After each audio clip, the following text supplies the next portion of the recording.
लोग आज पढ़ने चल रहे हैं अप्लाइड मैकेनिक्स सब्जेक्ट।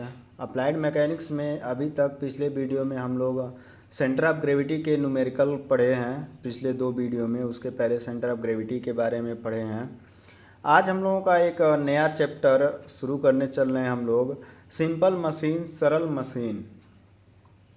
सरल मशीन जो है, सिंपल मशीन के चैप्टर में आपको एग्ज़ाम की दृष्टि से देखा जाए तो बहुत ही महत्वपूर्ण आपकी चैप्टर है यह मशीन, जो आप लोग बहुत ही बढ़िया से पढ़िए, पूरा वीडियो देखिए, अपना नोट्स कंप्लीट करिए, क्योंकि इस चैप्टर से आपके 2 से 3 क्वेश्चन आपके हर एक पेपर में, मैकेनिक्स के पेपर में आता ही आता है। तो ये चैप्टर आपके एग्ज़ाम की दृष्टि से बहुत ही महत्वपूर्ण है। इसमें जितनी मशीनों के बारे में पढ़ाया जाएगा और जो इम्पोर्टेंट परिभाषाएं पढ़ाई जाएंगी, यह इम्पोर्टेंट परिभाषाएं आपको 1 नंबर या 2 नंबर में लिखने के लिए आता है। और जो आपके मशीन पढ़ाए जाते हैं वह आपका मशीन पूरा क्वेश्चन होता है, 5 नंबर का क्वेश्चन होता है, जिसमें 5 नंबर में आता है सॉल्व करने के लिए, हल करने के लिए, उसको लिखने के लिए। तो हम लोग पढ़ने चल रहे हैं सिंपल मशीन, जो एग्ज़ाम की दृष्टि से बहुत ही महत्वपूर्ण है। तो मशीन क्या होती है, इसके बारे में सबसे पहले हम लोग जानेंगे। मशीन क्या है? मशीन वह युक्ति है जो किसी प्रकार की उपलब्ध ऊर्जा को यांत्रिक कार्य में प्रयोग करने की क्षमता रखती है। किसी भी प्रकार की उपलब्ध ऊर्जा का मतलब है कि वह हमारी कन्वेंशनल एनर्जी हो सकती है या नॉन कन्वेंशनल एनर्जी हो सकती है। दोनों प्रकार की एनर्जियों को यह यांत्रिक कार्य में बदलने का कार्य करती है। उसी को हम लोग क्या कहते हैं? मशीन कहते हैं। अगर सिंपल से मशीन के बारे में बात किया जाए तो जो हम लोगों की सिंपल मशीनें होती हैं, या आपके 2 व्हीलर या 4 व्हीलर, ये भी एक तरह की जो इसमें इंजन प्रयोग किए जाते हैं, वह आपकी एक तरह की मशीन होती है। या आपके पानी चलाने की जो मशीन होती है, जिसे हम लोग कहते हैं पंपिंग सेट कहते हैं, वह भी आपकी एक तरह की मशीन है। उसमें हम लोग उपलब्ध ऊर्जा के रूप में क्या देते हैं? डीजल देते हैं, खनिज तेल। तो डीजल देते हैं हम लोग उपलब्ध ऊर्जा के रूप में। उस डीजल के ऊर्जा को मशीन क्या करती है? यांत्रिक कार्य में उस मशीन से हम लोग ज़मीन से पानी निकालने का कार्य करते हैं, या कोई दूसरा कार्य भी हम लोग उससे कर सकते हैं। या अगर उस मशीन के आगे पंप के स्थान पे हम लोग क्या लगा दें? डायनमो लगा दें, तो उस मशीन के द्वारा हम लोग इलेक्ट्रिक एनर्जी भी उत्पन्न कर सकते हैं। तो वह आपके उपलब्ध ऊर्जा को क्या कर रही है? पहले यांत्रिक ऊर्जा में कन्वर्ट कर रही है। यांत्रिक ऊर्जा को हम लोग फिर अलग अलग पर्पज के लिए उपयोग करते हैं। अब मशीन से संबंधित कुछ हमारे इम्पोर्टेंट टर्म हैं या मुख्य पद हैं, जो आपका एग्ज़ाम की दृष्टि से पहले ही बता चुके हैं कि कुछ परिभाषाएं हैं जो आपकी बहुत ही महत्वपूर्ण है, जिसमें से यह परिभाषाएं आपके इम्पोर्टेंट टर्म हैं, बहुत ही महत्वपूर्ण है, जो आपके एग्ज़ाम में पूछता है यह क्या होता है। आपको सीधा सीधा दे देगा, आप इसकी निम्न की परिभाषा लिखिए, उसमें 5 से 6 टॉपिक दे देगा कि आपको उसकी परिभाषा लिखना है। परिभाषा के साथ साथ यदि उसमें कोई फार्मूला है तो आपको फार्मूला भी लिखना होता है।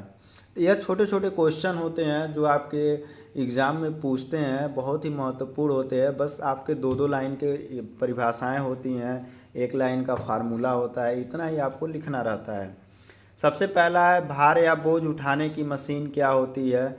तो हम लोग जानते हैं कि जिस मशीनों के द्वारा हम लोग कम बल लगाकर ज़्यादा से ज़्यादा भार उठाते हैं, उसी मशीन को हम लोग कहते हैं भार उठाने वाली मशीन। भार या बोझ या लोड, वही क्या होता है? या लोड के नाम से जाना जाता है। तीनों एक ही टर्म होता है, तीनों चीज़ें एक ही होती हैं। मैकेनिक्स में तीनों का मतलब हम लोग एक ही समझते हैं। क्या समझते हैं? लोड से। ठीक, यह मैकेनिक्स के अंतर्गत।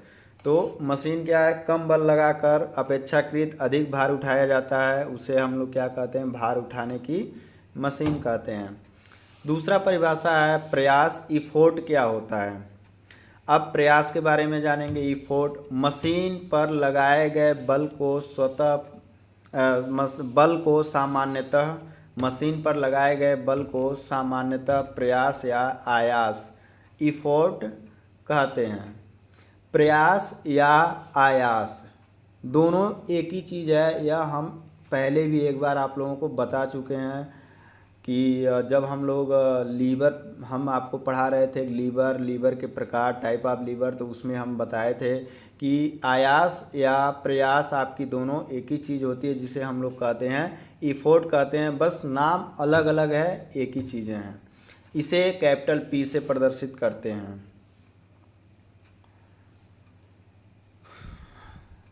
अगला है आपका यांत्रिक लाभ, मैकेनिकल एडवांटेज।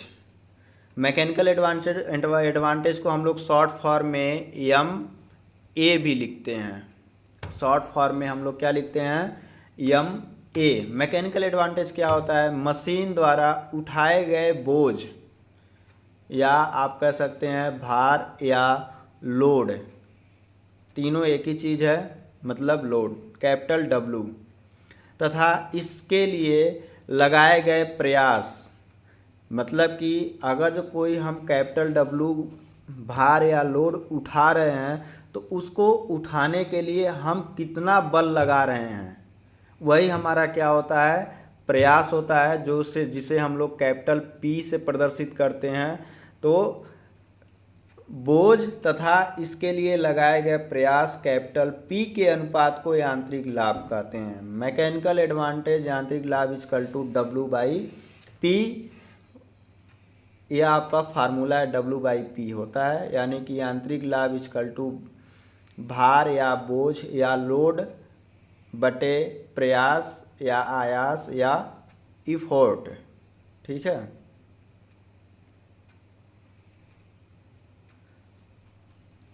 अब दूसरा है आपका क्या, वेगानुपात। वेगानुपात क्या होता है, वेलोसिटी रेशियो, जिसे हम लोग शॉर्ट फॉर्म में क्या कहते हैं, VR कहते हैं। शॉर्ट फॉर्म में इसको हम लोग क्या कहते हैं, VR, वेलोसिटी रेशियो। भार उठाने वाली मशीन में प्रयास P द्वारा चली गई दूरी, इससे संबंधित भार W द्वारा चली गई दूरी के अनुपात को वेगानुपात VR कहते हैं। वेगानुपात VR इक्वल टू P द्वारा चली गई दूरी, यानी कि प्रयास द्वारा चली गई दूरी अपान कैपिटल W भार द्वारा चली गई दूरी होता है। पांचवा है आपका यांत्रिक दक्षता, मैकेनिकल इफिशियंसी क्या होता है। मैकेनिकल इफिशियंसी यांत्रिक लाभ क्या होता है, मैकेनिकल इफिशियंसी क्या होता है, यांत्रिक दक्षता क्या होती है। यांत्रिक लाभ MA तथा वेगानुपात VR के अनुपात को यांत्रिक दक्षता कहते हैं। इसे नीटा, जो यह N बनाकर नीचे लंबा सा आगे बढ़ाया गया है, इसे हम लोग कहते हैं नीटा। नीटा से प्रदर्शित करते हैं। और जो हम लोग दक्षता व्यक्त करते हैं, इफिशियंसी व्यक्त करते हैं, यह हमेशा हम लोग क्या करते हैं, प्रतिशत में व्यक्त करते हैं। प्रतिशत का मतलब है कि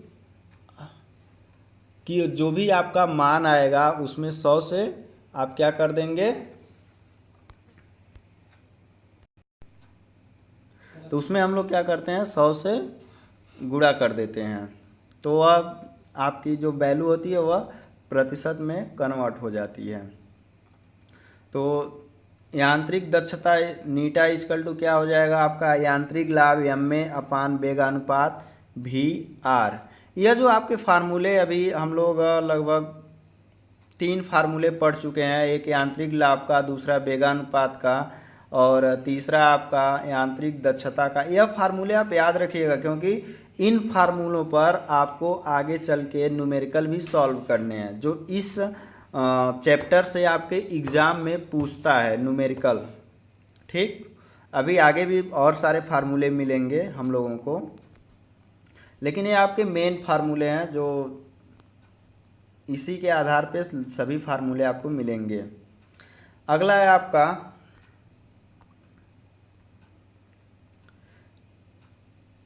निवेश या दत्त ऊर्जा। देखिए, दत्त ऊर्जा जो इसकी इंग्लिश होती है इनपुट एनर्जी। इनपुट एनर्जी क्या होती है? किसी मशीन को दी गई ऊर्जा की मात्रा को उसकी इनपुट एनर्जी कहते हैं, कि हम किसी मशीन को कितनी ऊर्जा दे रहे हैं, तो वही हमारी क्या होती है? इनपुट एनर्जी होती है। दूसरा होता, अगला है आपका निर्गम या उपलब्ध ऊर्जा, आउटपुट एनर्जी।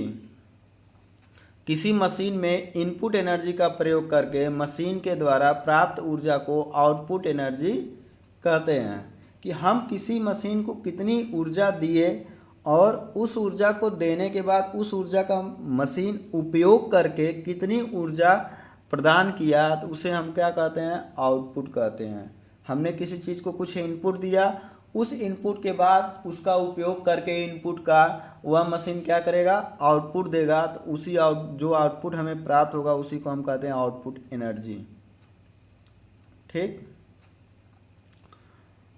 अगला है मशीन की दक्षता, इफिशियंसी ऑफ मशीन। मशीन की दक्षता क्या होता है? किसी मशीन की आउटपुट एनर्जी तथा इनपुट एनर्जी के अनुपात को, आउटपुट एनर्जी तथा इनपुट एनर्जी के अनुपात को उसकी दक्षता कहते हैं।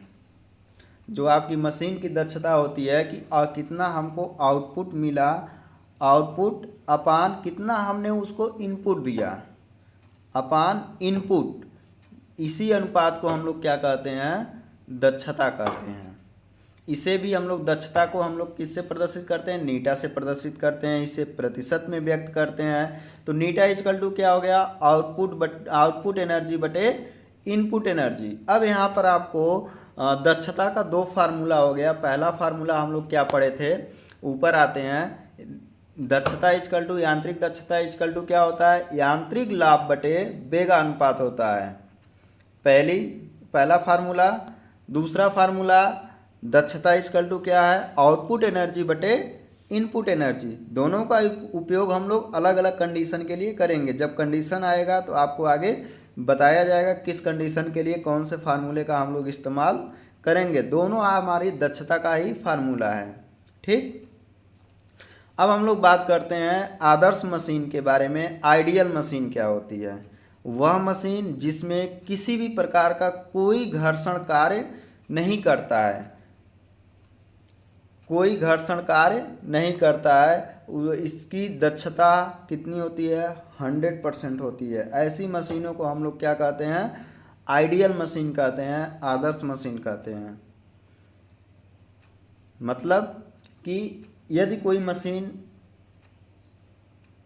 चल रही है तो उसमें कोई भी घर्षण से हानियाँ या और कोई लॉसेस न हो, मतलब जितना हम लोग इनपुट दे रहे हैं उतना हमको आउटपुट प्राप्त हो जाए। ऐसी ही मशीनों को हम लोग कहते हैं आदर्श मशीन, आइडियल मशीन, जिसकी इफिशियंसी हमारी कितनी होती है? अगर जो मान में बताया जाए तो 1 होता है। यदि हम उसको प्रतिशत में, हम लोग इफिशियंसी को प्रतिशत में व्यक्त करते हैं तो वो होता है 100%। तो यह जो हमारी आइडियल मशीन होती है, यह हम लोग मान कर चलते हैं यह इमेजिनरी मशीन है। यह अभी तक हमारी जितनी भी चीज़ें हैं उसमें हम लोग किसी भी मशीन में, मैकेनिकल मशीन हो, कोई भी आपकी मैकेनिकल मशीन हो, और उसमें हम लोग इनपुट जितना दे रहे हैं उतना आउटपुट नहीं मिलता है। हाँ, एक्यूरेसी आपकी मैक्सिमम रहती है। मैक्सिमम का मतलब है कि आपको 95% इफिशियंसी रहेगी, 96%, 97%, 98% या 99% या 99.5% इफिशियंसी आपको मिलेगी। लेकिन पूरी की पूरी 100% इफिशियंसी मैकेनिकल मशीनों का नहीं मिलता है। तो हम लोग मान कर चलते हैं, या एक काल्पनिक या इमेजिनरी मशीन हम लोग मान कर चलते हैं आइडियल मशीन को। बाकी जो हम लोग मैकेनिकल की मशीनें इस्तेमाल करते हैं, जो भी मैकेनिकल की मशीनें होती हैं वो सारी की सारी हमारी क्या होती हैं, एक्चुअल मशीन होती है, वास्तविक मशीन होती है, जिसकी इफ़िशियंसी हम लोगों की 100 से कुछ कम होती है। जैसा अभी हमने एग्जाम्पल के तौर पे बताया कि 95% हो सकता है, 96% हो सकता है, 97%, 98%, 99% एवं 99.5% भी हो सकता है। ये सब मशीनें हमारी क्या होती हैं, वास्तविक मशीनें होती हैं, एक्चुअल मशीन होती है। ठीक, तो वास्तविक मशीन क्या होती है इसके बारे में हम लोग 10वां टॉपिक है वास्तविक machine, actual machine. Actual machine होती क्या है? वास्तविक मशीन के अंगों में घर्षण के कारण इनपुट एनर्जी का कुछ भाग व्यर्थ ही खर्च हो जाता है और कुछ ऊष्मा में परिवर्तित हो जाता है। मतलब जो भी हमारी मैकेनिकल की मशीनें हैं उसमें जो हम लोग इनपुट एनर्जी देते हैं, इनपुट एनर्जी का मतलब है कि पहले मशीन को चलाने के लिए जो हम ऊर्जा देते हैं उस ऊर्जा का कुछ भाग हमारा व्यर्थ ही खर्च हो जाता है, कुछ भाग ऊष्मा में परिवर्तित हो जाता है। व्यर्थ खर्च होने का मतलब है कि उनके भागों को चलने के लिए, क्योंकि स्थिर रहते हैं तो उस कंडीशन में कुछ न कुछ घर्षण बल कार्य करता है, तो उसको चलाने के लिए उस घर्षण में कुछ एनर्जी हमारी क्या होती है, खर्च हो जाती है। और कुछ एनर्जी हमारी क्या होती है, जब मशीन चलने लगता है तो उसके जो अंदर पार्ट्स होते हैं वह चलते हैं, चलते चलते उसमें क्या होती है, घर्षण थोड़ा बहुत उत्पन्न होता है जिससे वहाँ पे ऊष्मा उत्पन्न होने लगती है। तो कुछ एनर्जी हमारी क्या होती है, ऊष्मा में परिवर्तित हो जाती है। तो ऐसी मशीनों को हम लोग क्या कहते हैं, वास्तविक मशीन कहते हैं। तो वास्तविक मशीन के लिए जो हम लोगों का फार्मूला होता है क्या होता है, आउटपुट एनर्जी इजकल टू क्या होता है, इनपुट एनर्जी माइनस घर्षण में खर्च हुई ऊर्जा। घर्षण में खर्च हुई ऊर्जा या हम लोगों की जो एनर्जी हमारी जो वेस्ट हुई किसी भी माध्यम से, चाहे वो ऊष्मा के माध्यम से हो चाहे वो घर्षण के माध्यम से हो, तो उसको हम लोग क्या करते हैं, इनपुट एनर्जी में से माइनस कर देते हैं। तो जो आपका बचता है वही होता है क्या, आउटपुट एनर्जी। यह हमारी एक्चुअल मशीन के लिए होती है। इसके बाद है आपका स्वतः locking machine, self locking machine. यह आपका सेल्फ लॉकिंग मशीन क्या होती है, जिस मशीन से प्रयास हटाने के बाद वह विपरीत दिशा में कार्य नहीं करती है, उसे सेल्फ लॉकिंग मशीन कहते हैं। अब इसका मतलब क्या होता है कि जो मशीन हमारी, जो मशीनें चलती हैं उस पर हम लोग बल लगाए रहते हैं, प्रयास लगाए रहते हैं, जिसे हम कहते हैं एफर्ट लगा रखे हैं। अब उस एफर्ट लगा रखे हैं तो लगाने के बाद जैसे ही हमारा प्रयास हटता है तो हटने के बाद वह मशीनें क्या होती है, विपरीत दिशा में कार्य नहीं करती हैं। ऐसी मशीनों को हम लोग कहते हैं स्वतः लॉकिंग मशीन। मतलब वह मशीन वहीं पर लॉक हो जाएगी, वह आपकी विपरीत डायरेक्शन में कार्य नहीं करेगी, गति नहीं करेगी, या उसका कार्य विपरीत दिशा में नहीं होगा। इसकी दक्षता 50% से अधिक नहीं होती है। ऐसी मशीनों की जो इफ़िशियंसी होती है 50% से अधिक नहीं होती है। तो आज के लिए बस इतना ही। और ये जो आपकी परिभाषाएं हैं तो ये आपकी बहुत ही इम्पोर्टेंट परिभाषाएं हैं, जो आपके एग्ज़ाम में क्वेश्चन में 1-1, 2-2 नंबर की परिभाषाएं पूछता है, जो आपको क्वालिफाई मार्क्स के लिए बहुत ही ज़रूरी होता है।